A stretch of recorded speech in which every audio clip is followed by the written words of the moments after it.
Dans cette série de vidéos, on revient sur 20 chansons qui ont été numéro 1 en France chaque année entre 2002 et 2022. De Last Ketchup à Christophe Willem en passant par Ed Sheeran et Ilona Mitressé, tous ont signé des records de vente extraordinaires ici en France. Ainsi, je vais vous partager les secrets de ces 20 chansons.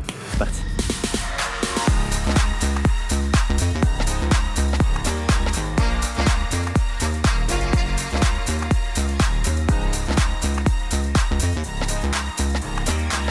Bonjour à tous, c'est Popslay, bon retour sur ma chaîne ou bienvenue si vous êtes nouveau par ici. On se retrouve chaque semaine sur ma chaîne YouTube pour décrypter ensemble les plus grands classiques de la pop musique et les artistes qui font son histoire. Alors un conseil, installez-vous tranquillement, prenez le temps, puisque dans cette série de vidéos on ne va pas décrypter une mais bien 20 chansons qui ont été numéro 1 chaque année en France entre 2002 et 2022. Pour ce faire, je me suis donc appuyé sur les classements officiels et annuels du Snap. Donc sauriez-vous deviner qui était numéro 1 en France sur chaque année? C'est ce qu'on va voir. N'hésitez pas à me dire votre score en commentaire à la fin de cette vidéo. Allez, pour commencer, je vous ramène en 2002. Dans le top 3 annuel, nous avons Shakira avec Whenever, Wherever.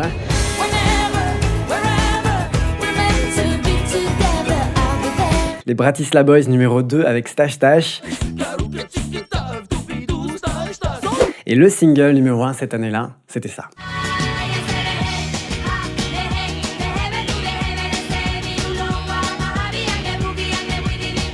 Bon, vous vous en doutez, The Ketchup Song a été un succès international. A noter tout de même que la chanson a pris un peu plus de temps à breaker aux États-Unis, mais dès lors que cette chanson a commencé à passer en radio, c'est devenu en seulement 24 heures la chanson la plus demandée des stations. Pour la petite histoire, cette chanson parle d'un garçon qui s'appelle Diego, un garçon qui adore faire la fête et qui veut danser sur la chanson Rapper's Delight. Et puisque notre ami Diego ne semble pas réellement comprendre les paroles, eh bien il décide de faire son propre rap en version yaourt, puisqu'en effet les paroles de Acceleré sont basées en réalité sur cette chanson.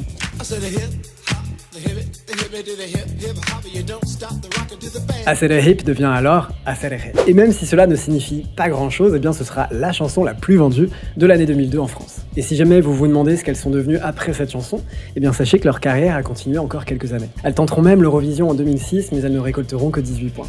On continue avec l'année 2003. Alors qui retrouvons-nous dans le top 3 des chansons les plus vendues en France cette année-là? Je crois que je suis passé à côté de cette musique. A few moments later.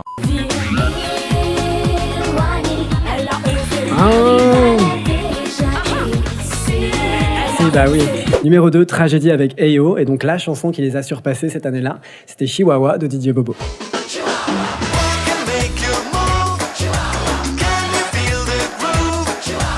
En France, la chanson est restée numéro 1 pendant 10 semaines, c'est énorme. Cette chanson s'appuie finalement sur une autre chanson du même nom, signée Luis Oliveira.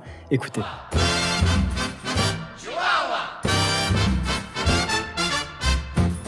Chihuahua a vraiment donné à DJ Bobo un second souffle à sa carrière, puisqu'il avait signé quelques succès dans les années 90 avant de connaître un déclin. D'ailleurs, lui aussi tentera de représenter son pays, la Suisse, à l'Eurovision en 2007 avec sa chanson Vampires Are Alive. Malheureusement, celle-ci n'avait pas été retenue lors de la demi-finale, mais cela ne l'a pas empêché de réaliser une tournée la même année, présentée en exclusivité avec Europa Park. Allez, on passe à l'année 2004. Alors nous avons un top 3 de qualité, que des chansons devenues des classiques. À la 3e place du classement annuel, c'est Aventura avec Obsession.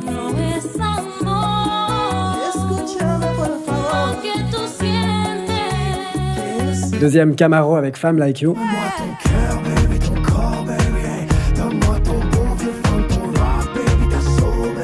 Et numéro 1, Dragostad Intei de Ozone.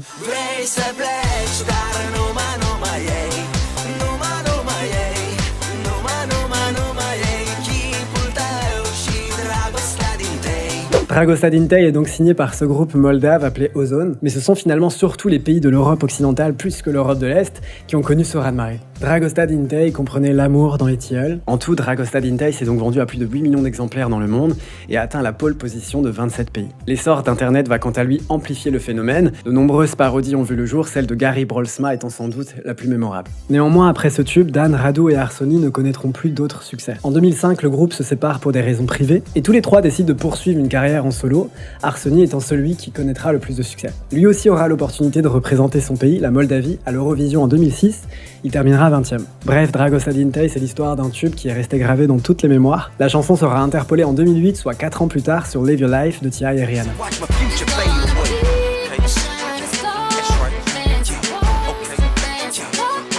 On continue avec l'année 2005. Dans le top 3, on avait Amel Bent et son premier succès, Ma Philosophie.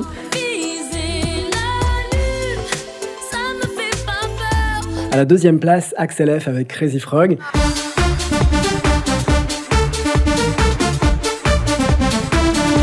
Et enfin, numéro 1, Un monde parfait de Ilona Mitressay. Ce matin, j'imagine un dessin sans nuage, avec quelques couleurs comme vient mon pinceau. Bon, vous le savez, sur la chaîne, on ne fait pas de snobisme culturel et encore moins de snobisme musical. Cette chanson, c'est un énorme tube, plus de 1,5 million d'exemplaires vendus, et c'est surtout un énorme coup marketing. À cette période, Ilona Mitressay n'est qu'une jeune ado qui vit un succès pour le moins inattendu, puisqu'elle avait enregistré cette chanson quelques années auparavant. Je trouve ça bien qu'ils aient choisi un avatar plutôt que son vrai visage pour illustrer la chanson et les projets qui vont en découler. C'est plus safe pour un enfant. Le projet Ilona Mitressay, c'est un énorme coup marketing. Elle a indéniablement ouvert la voie à d'autres productions proposant le même style de chanson. Je pense à Bébé Lily ou à Piglou par exemple. Je trouve ça fascinant et à la fois admirable de gérer un tel succès en étant si jeune. Son beau-père a tout de même rapporté dans les médias que le succès n'avait pas été que positif, puisqu'elle avait été victime de moqueries, notamment au lycée. Jalousie, on imagine. On passe à l'année 2006, la chanson la plus vendue en France cette année-là, c'est celle-ci.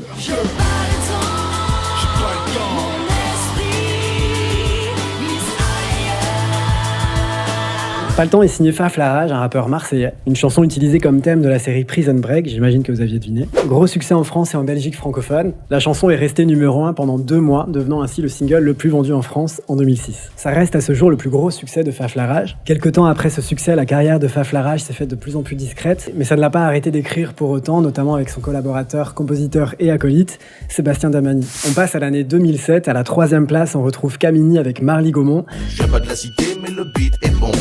Je viens pas de Paname, mais de Marly Gaumont. Coxy à la 2e place avec Garçon.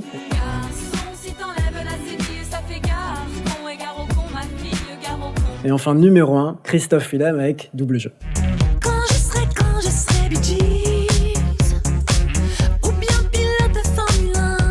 C'est comme ça, qu'est-ce que j'y peux, c'est comme ça, qu'est-ce que j'y peux. 2007, c'est l'année où Christophe Willem ressort gagnant de la Nouvelle Star. L'artiste est promis à un poste d'enseignant, mais décide finalement de tenter sa chance dans la musique avec la Nouvelle Star. Ce qui est fou, c'est qu'à cette période, les castings parisiens sont complets. Mais déterminé comme jamais, il décide de s'inscrire aux auditions de Toulouse, où il se fait remarquer immédiatement par le jury. Quelques mois plus tard, rappelez-vous, il sort son tout premier album, Inventaire, qui fait de Christophe Willem le nouveau phénomène pop français.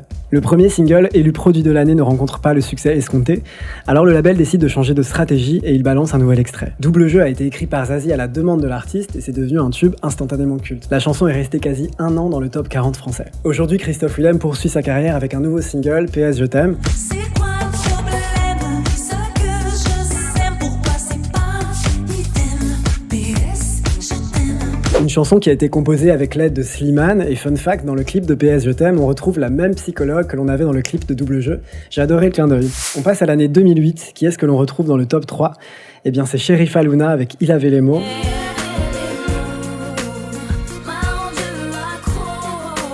En 2e position, c'est William Baldé avec Rayon de soleil.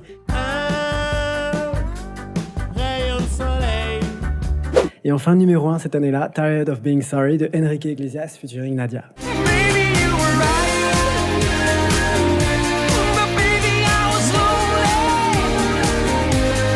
Quand ton cœur éclate, laisse le destin l'emporter. Cette année-là, Tired of Being Sorry devient instantanément un succès en France, il est resté 11 semaines en tête des charts. Mais en réalité, le succès de Tired of Being Sorry s'est fait en 2 temps. Le single sort tout d'abord sous sa version internationale en tant que 3e extrait de l'album Insomniac. Il entre dans le top 10 de plusieurs pays avant d'être remixé 1 an plus tard avec Nadia sous un nouveau nom, Tired of Being Sorry, laisse le destin l'emporter. Bon, vous le savez, les duos internationaux entre 2 pop stars de pays et de langues différentes ne datent pas d'hier. Bon, fermez vos là. Qu'est-ce que je racontais, moi? Le concept est simple, s'adresser à 2 groupes de fans différents, tout en offrant une collaboration de prestige à un artiste national. Tired of Being Sorry en est l'exemple parfait. D'ailleurs, j'avais beaucoup aimé l'album Insomniac, surtout avec Do You Know the Ping Pong Song.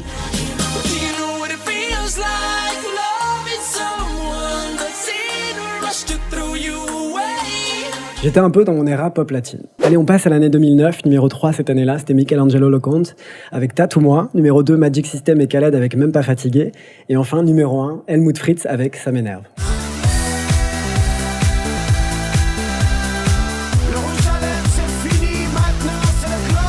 Ça m'énerve, c'est une caricature de la vie parisienne mondaine. La chanson se classe numéro 1 du top single pendant 4 semaines, mais derrière Helmut Fritz se cache en réalité Eric Greff, un auteur-compositeur-interprète de talent avec qui j'ai eu l'occasion de travailler brièvement en 2020 sur un projet de K-pop français.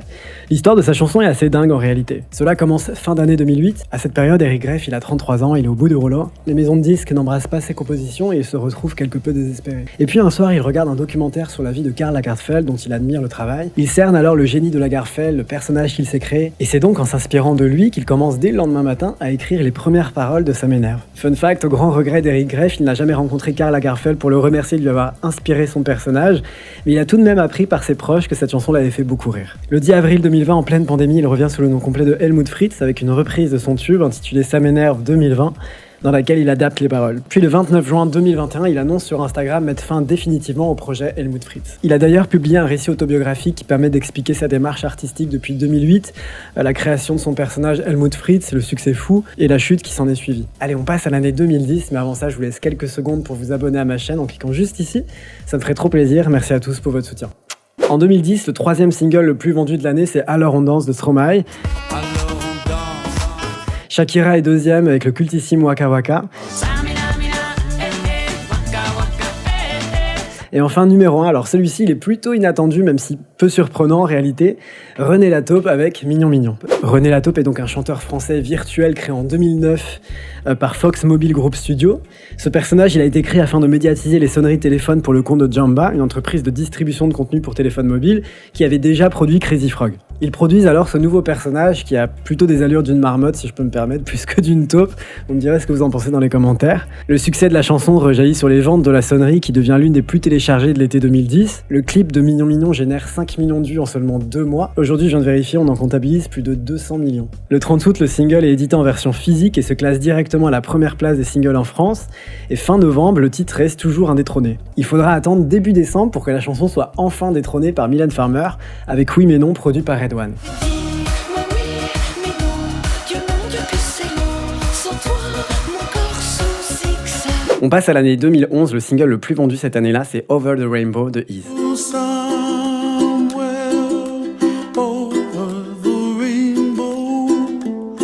Over the Rainbow, c'est l'histoire d'un succès post-mortem, puisqu'en effet, le chanteur hawaïen est malheureusement décédé en 1997. À l'époque, c'est le deuxième plus grand écart de l'histoire de la musique entre son décès et la première place d'un classement musical après Charlie Chaplin. Ce qui est fou, c'est que cet artiste était quasi inconnu en France avant la sortie de ce single. Le label qui a eu le nez fin avec ce projet, c'est Mercury chez Universal. Fin 2010, le label achète les droits auprès d'un petit label hawaïen qui jusque-là ne les avait cédés qu'aux États-Unis.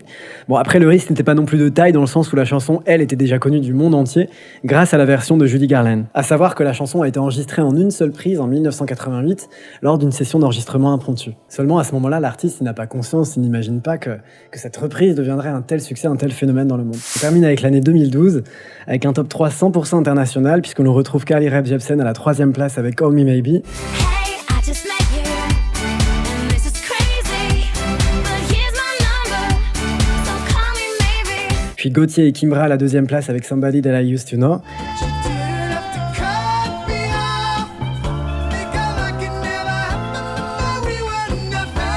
Et enfin à la 1re place, Michel Tello avec I See You Te Pego. Désolé si je l'ai mal prononcé. À l'origine, cette chanson provient d'un titre qui est sorti en 2008 par le groupe brésilien Meninos. Nossa, nossa, assim você me mata. Ai, se eu te pego, ai, se eu te pego. Puis elle a été reprise par le chanteur brésilien Michel Tello qui en a fait un tube. Nossa, nossa, assim você me mata.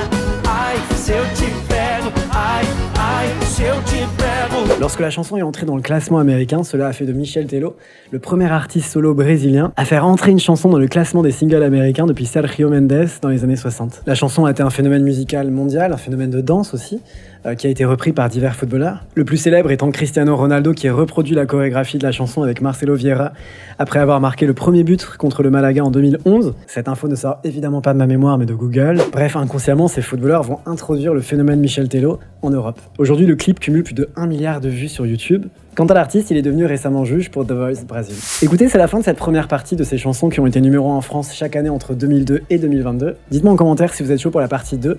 N'oubliez pas de vous abonner à ma chaîne et de liker cette vidéo, ça me ferait trop plaisir. Je vous dis à la semaine prochaine pour une nouvelle vidéo, prenez soin de vous. Ciao.